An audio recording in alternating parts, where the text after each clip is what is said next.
programang ito ay rated SPG. Striktong patnubay at gabay ng magulang ang kailangan. Maaaring may masiselang tema, lengguwahe, karahasan, sexual, horror o droga na hindi angkop sa mga Bakit kinakain mo si Lola Pepe, ha? Zoe!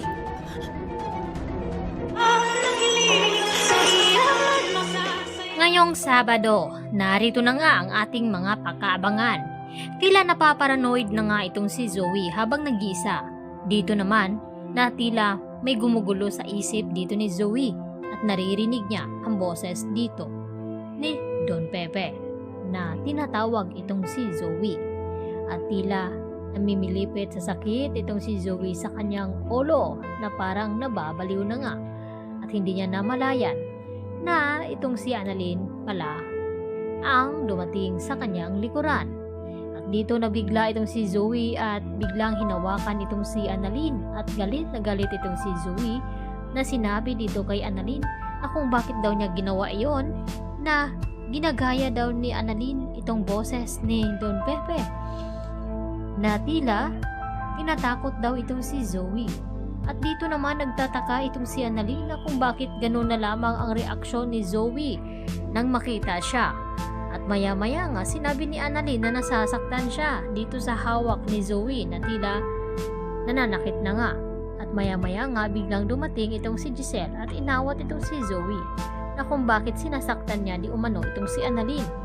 At dito nasabi dito ni Annalyn na parang kinakain na ng konsensya itong si Zoe na nahahalata na nga nila na may kinalaman itong si Zoe sa nangyari nga dito kay Lolo Pepe.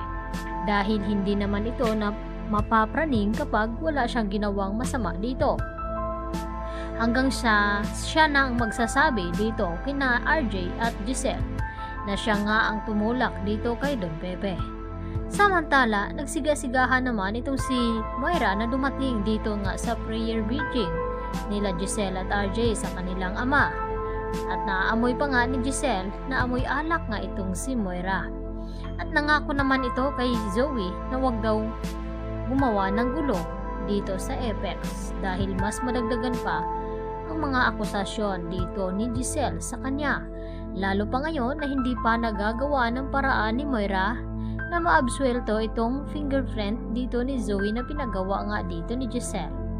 At nag-aalala pa rin ito na baka makita at malaman nila na may kinalaman itong si Zoe sa nangyaring aksidente kay Don Pepe at tuluyan siyang makulong.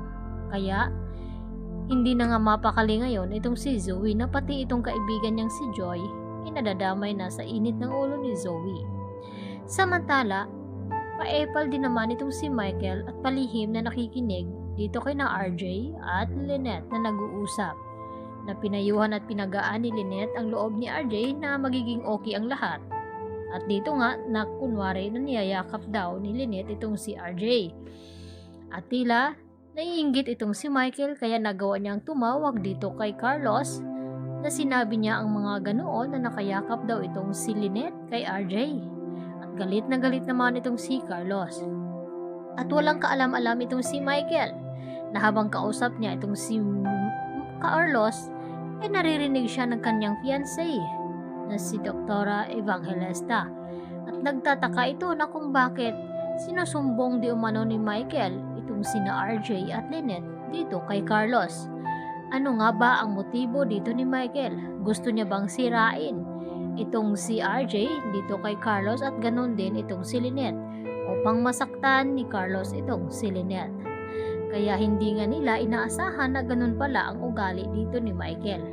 Kaya yan naman ang ating patuloy na pakaabangan bukas mga kapuso dahil mas matindi pa ang mga pangyayaring aabangan dahil sa maraming twist lalo pat magkakaroon na nga sila ng season 2. Yan ang ating pakatutukan. Dito lamang yan sa Abot Kamay na Pangarap. Yan lang po ang aking karagdagan latest update at marami pong salamat sa inyong panonood. Hanggang sa muli. Bye!